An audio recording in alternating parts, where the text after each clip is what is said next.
This is the Ducati V2 Bayliss First Championship 20th Anniversary Special Edition.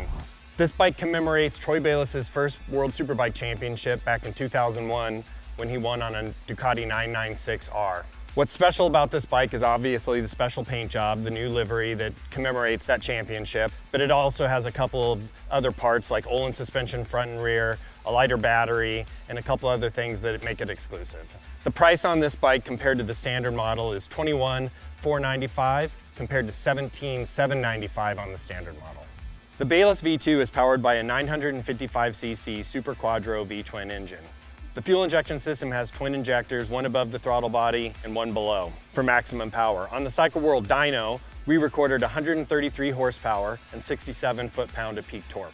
What's great about this engine, especially on track, is it's really a super middleweight, which makes it really, really fun to ride. It's not as powerful as obviously the new Ducati Panigale V4. It's way more powerful than the bike that it commemorates, the 996R back in the day. And the horsepower at 133 horsepower at the wheel is just a great fun track bike. And it delivers great power, and when you add in the electronics, it's really a super middleweight. It's a super sport bike with a little bit more oomph, but you've got that V-twin power. It makes a really, really fun track bike. Chuck Wall is an interesting track. It's a lot of second and third gear corners. So there's maybe a couple places on the track where you hit fourth gear on the back straight and on the front straight, but coming out of the corners, the bike has enough torque to really pull you out. So sometimes I would carry third gear instead of going down to second, and I was saving a shift here and there by doing that. A couple of the corners I could just roll in. There's some tight corners and you could go down to second, but honestly, third gear would carry really well out of those. So that was the engine really showed its flexibility in those cases. I really thought that the engine pulled great, super cleanly through the rev range. The top end is really amazing on this bike. It kind of pulls hard down below, and then it has a little bit of a mellower spot, and then the last 2,000 RPM when you're approaching redline, it really blitzes through those really quick. You got to be ready on the quick shifter to grab that shift because it'll bump into the limiter really quick. So the top end is really fantastic on this motorcycle. Like most of the modern Ducatis, this has a full electronics package. You've got your wheelie control, you've got your cornering ABS, you've got your engine braking control, you've got an up and down electronic quick shifter, you've got all these things that you can refine. The bike comes standard with 3 settings. You've got a race setting, you've got a street setting, and you've got a sport setting. At the track on slicks, we obviously ran the race setting.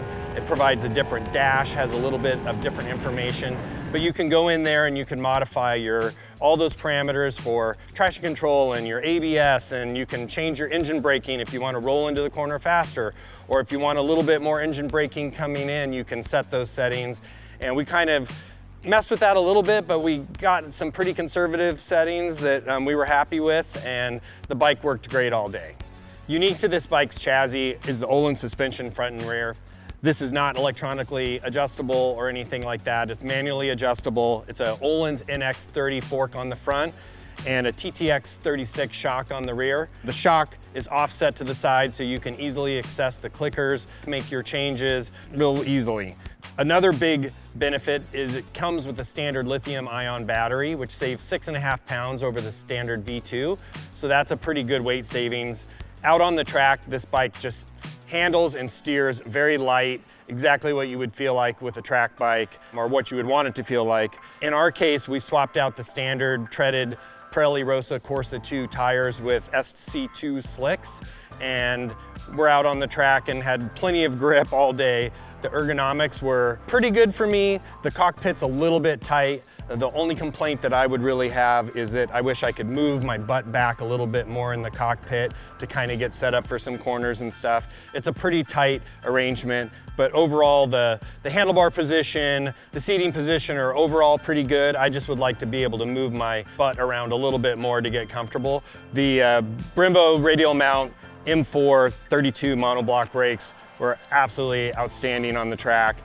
There's not a ton of super hard braking zones at Chuckwalla Valley Raceway, but 1 and 2 finger braking, obviously with these Brembos, is no problem. Combine that with the cornering ABS, you could trail brake deep into the corners. I had a little bit of the ABS on for the entire day, and completely trusted it. I could trail brake in super deep, leaned over, never felt anything weird. They were very trustworthy, which is just one thing that you don't want to have to think about on the track, is worrying about that stuff. And this system takes that all away. You can completely put your faith in it and know that when you're coming into a corner slightly leaned over, that you'll be able to just drag that brake into the corner until you get to the apex and not have any issues with locking the front or tucking the front. In conclusion, what we have here is a special edition. And then the question arises, well, is the $3,600 that this bike is premium over the standard model worth it? So what you have to look at is, do you like the bodywork and the graphics and the special seat and all of that stuff? Yeah, that's a no-brainer. If you like the look of the bike, then yeah, it's worth it. But you also get the manually adjustable Olin suspension, front and rear, which is a big upgrade. It already comes with a lithium-ion battery, which saves you some weight. So for the guy who just wants kind of a turnkey track day bike that they could take to the track, yeah, it's probably worth it. And you get this exclusive paint job, which is obviously very cool. You know, for 3,600 extra bucks, you're already, you know, talking about a near $20,000 bike. So yeah, we think it's worth it. That's it on this test of the Ducati V2 Bayliss First Championship 20th Anniversary Edition. You can go over to Cycle World for the full story, where you can read all the specs, see the dyno charts, and find out all the other information you want about this bike. Like, comment, and subscribe, and thanks for watching.